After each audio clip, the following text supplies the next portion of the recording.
యువతే మీకు కేసీఆర్ కవితకు పట్టిన గతే పడుతుంది. కొండగట్టు అంజన సాక్షిగా అబద్ధాలు చెప్తారా అని చెప్పేసి బండి సంజయ్ మాట్లాడుతాను. 6 గ్యారంటీలకు ఎంతమందికి అమలు చేశారు? 6 గ్యారంటీలను.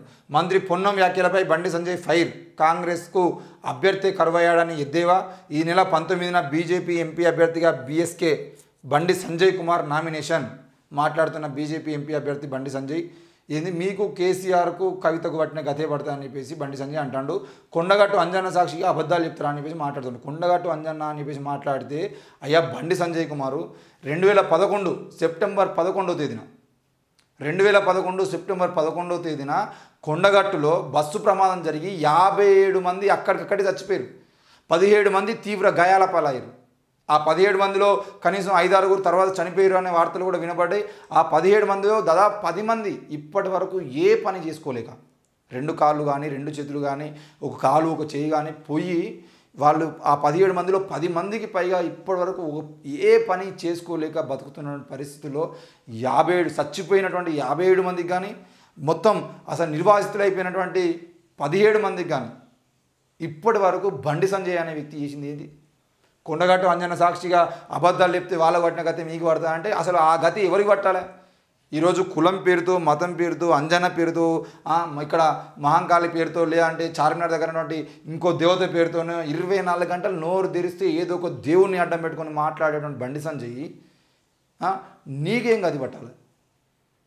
ఈరోజు ఏం మాట్లాడుతున్నావు? 6 గ్యారంటీలను ఎంతమందికి అమలు చేశారంటే అసలు కేంద్రంలో ఉన్నట్టు మీ బీజేపీ పార్టీ ఏ పథకాలు అమలు చేసిందే? వాటి గురించి చెప్పు. 2 కోట్ల ఉద్యోగాలు ఇస్తున్నట్టు నరేంద్ర మోడీ కనీసం 20 లక్షల ఉద్యోగాలు కూడా ఇవ్వలేదు. 10% కూడా ఉద్యోగాలు కల్పించలేదు.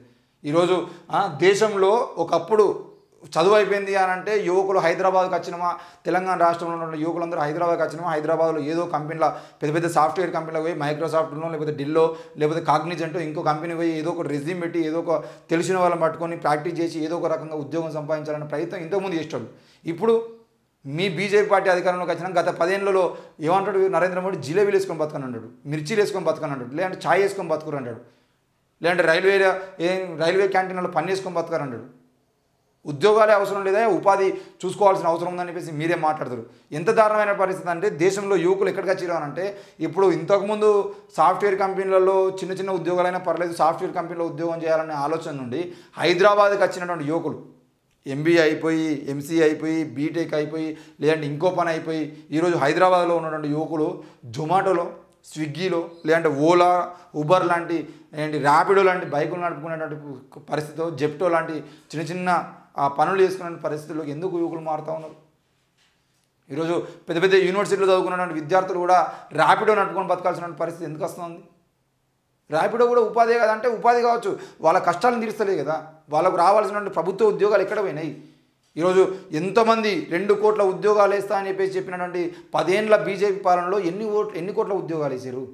ప్రభుత్వ ఉద్యోగాలు మొత్తానికే లేకుండా బీఎస్ఎన్ఎల్ నమ్ముతారు, ఎల్ఐసి నమ్ముతారు, రైల్వే నమ్ముతారు, మొత్తం పోర్ట్లను నమ్ముతారు, విమానాశ్రయాలను నమ్ముతారు, అన్నింటినీ అమ్మేసి ఈరోజు కనీసం ప్రభుత్వ ఉద్యోగాలు కాదు కదా ప్రభుత్వ సంస్థలే లేకుండా చేస్తున్నటువంటి బీజేపీ పార్టీకి సిగ్గు లేకుండా మళ్ళీ ఓట్లు అడుకుంటూ ఉంటారు వాళ్ళు. అంజన సాక్షిగా ఎవరికి శిక్ష పడుతుంది? ఆ 57 మంది బలైతే 57 మంది అసలు 57 + 17 ఈ మొత్తం మంది ఆ 74 మంది ఈరోజు ఆ బస్సులో పోతున్నప్పుడు 74 మంది పోవాల్సినటువంటి అంత పెద్ద గుట్టెక్కాల్సినటువంటి బస్సులో 74 మంది ఎట్లా ప్రయాణం చేస్తున్నారు? ఎక్కువ బస్సుని చేయాల్సినటువంటి ప్రయత్నం ఎందుకు చేయాలి మరి కేంద్రం నుండి మీరు మాట్లాడి? ఇప్పటి వరకు అవును భయ్ ఆనాడు సెప్టెంబర్ 11, 2017లో బస్సు బోల్తా పడితే ఇప్పటి వరకు కనీసం ఒక్కసారన్నా మీరు ఆ బాధితుల ఇళ్లలో వేయాల్సిన పరిస్థితి ఉన్నదా? ఆ 57 మంది కుటుంబాలకు కానీ 17 మంది కుటుంబాలకు కానీ ఆ 57 చనిపోయిన వాళ్ళకి 17 మంది బతికుండి నిర్వాహితులు అయిపోయినటువంటి వాళ్ళకి కానీ బండి సంజయ్ అనే వ్యక్తి కేంద్రం నుండి తీసుకొచ్చిన నిధులు ఏమైనా ఉన్నాయా? వాళ్ళు తీసుకొచ్చి వాళ్ళ కుటుంబాలకు ఆర్థిక సహాయం చేసిన మోహన ఉన్నదా? ఏం చేసిరు మీరు? కొండగట్టు అంజన గారా మీరేం చేసిరు? ఆ రోడ్లు ఇప్పటికీ సరిగా లేవు. కనీసం కేంద్రం నుండి ఇప్పటివరకైనా కొండగట్టు కరీంనగర్ నుండి మొత్తం మల్యాల మీదకి కొండగట్టు ఆ ప్రాంతంలో డబల్ రోడ్డు త్రిబుల్ రోడ్డు వేసేటువంటి ప్రయత్నం ఏమైనా చేసినా? కనీసం కొండగట్టులో మంచినీటి సౌకర్యం కోసం మీ బీజేపీ పార్టీ నుండి లేదంటే బండి సంజయ్ ఎవరైనా సహాయం చేసిండా? ఆడ కోతులు ఇప్పుడు వెమ్లవాడ రాజన్న ఆలయంలో లేగదూడలు చచ్చిపోతూ ఉన్నాయి. కనీసం పశుగ్రాసం లేక పోయి చూడండి. ఇప్పుడు మా అసంటోళ్ళు మాట్లాడుతున్నాం కోపం వస్తుంది కానీ వెములవాడ రాజన్న ఆలయంలో లేగలు ఆవు దూడలు పశుగ్రాసం లేక మంచి క్వాలిటీ ఏంటి వాటర్ లేక ఏదో ఆ బురదలో ఉన్నటువంటి నీళ్ళని తాగడం తప్ప వాటికి సరైన నీళ్లు లేక వాటిని సరైనగా కాపాడుకునే ప్రయత్నం లేక ఒక్కొక్క లేక కూడా ఎప్పుడు చచ్చిపోతాయి అన్నట్టుగా ఎండిపోయి ఉంటాను. వాటి గురించి మాట్లాడు. నువ్వు వాటి కోసం కేంద్రం నుండి ఏం తీసుకొచ్చి చేసినావు? మళ్ళా నా అసలు వాళ్ళని అడిగేది ఉంటే పోయి అయ్యా ఈ లేగదొరల కోసం మీరు సహాయం చేయాలని చెప్పేసి ఒకడు వీడియో ఇస్తారు. ఆ వీడియో వేసేదంటే ఆ వాటికి పశుగ్రాసం కోసం డబ్బులు ఇస్తారు. ఆ డబ్బులు తీసుకున్నటువంటి ఆ గోశాల వాళ్ళు ఎంతో కొంత వాటిని తిని మిగతా వాటిని ఆ గోశాలలకు వాటికి నిర్వహణ కోసం ప్రయత్నం చేస్తారు. ఈరోజు గోశాల నడుపుతున్న వాళ్ళు బెంచ్ కారులు ఎట్లా ఎదుగుతూ ఉన్నారు? ఆ విషయాలు మాట్లాడండి. కొండగట్టులో కోతులు చచ్చిపోతూ ఉన్నాయి. కోతులకు తినడానికి తిండి లేక కనీసం వాటికి సరైనటువంటి ఆ పోషక విలువలతో ఉన్నటువంటి ఆహారం అందించడం ప్రయత్నం కూడా ఎప్పుడైనా మీరు చేసిరా? కనీసం ఎక్కడో ఒక దగ్గర ఒక స్టాల్ పెట్టి కోతుల కోసం సపరేట్గా స్టాల్ పెట్టి టైం టు టైం వాటికి భోజనం అందించడానికి ప్రయత్నం ఏమైనా మీరు చేసిరా? అడవిలో ఉన్నటువంటి కోతులు మొత్తం పల్లెల్లోకి వస్తూ ఉంటే వాటిని కాపాడుకోవడం కోసం మీరు ఏం చేసారు? కొండగట్ట అంజనా మాట్లాడే బండి సంజయ్ చెప్పాలి వీటన్నిటి సమాధానం. కోతులను కాపాడడం కోసం మీ పార్టీ ఏం చేసిందయ్యా? ఆ విషయం చెప్పు కనీసం. కేంద్రంలో అధికారంలో ఉన్నటువంటి బీజేపీ పార్టీ ఎంపీగా బండి సంజయ్ కరీంనగర్ జిల్లా మొత్తాన్ని, కరీంనగర్ పార్లమెంటు నియోజకవర్గాన్ని మొత్తాన్ని 5 ఏళ్ల పాటు వెనక్కి తీసుకుపోయిండు. భ్రష్టు పట్టించిండు.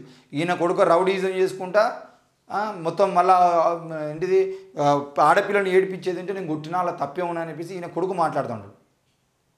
ఈయన నోరు తెరిచేది ఉంటే మొత్తం 24 గంటల పాటు ఏ కులమో ఏ దేవుణ్ణో పట్టుకొని నీకు దమ్ముంటే ఆ గుళ్ళో పోవంపా, దమ్ముంటే ఈ గుళ్ళో పోవంపా, దమ్ముంటే ఏ గుళ్ళో పోవడానికి నువ్వే ఉన్నావు, ఎవరు లేడు దేశంలో.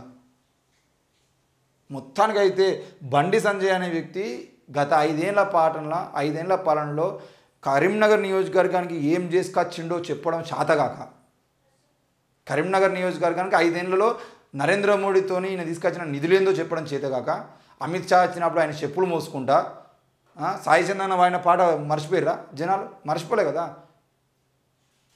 మరి అమిత్ షా చెప్పులు మోసుకుంటా కరీంనగర్ నియోజకవర్గానికి ₹1 కూడా ఉపయోగం లేనటువంటి వ్యక్తి ఎవరైనా ఉన్నారంటే ఆయన బండి సంజయ్. ఈ విషయాన్ని చెప్తే ఎక్కడ ఇజ్జపోతుందో అని చెప్పేసి బండి సంజయ్ అనే వ్యక్తి కనీసం ఆ విషయాలు మాట్లాడకుండా నువ్వు చేసిన అభివృద్ధి ఏంది అని చెప్పేసి ప్రజలు అడగద్దు అని చెప్పేసి 24 గంటలు మతం పేరుతో జనాన్ని రెచ్చగొట్టడానికి ప్రయత్నం చేస్తున్నాడు. దయచేసి కరీంనగర్ నియోజకవర్గ ప్రజలందరూ ఈ విషయాన్ని అర్థం చేసుకోవాలి.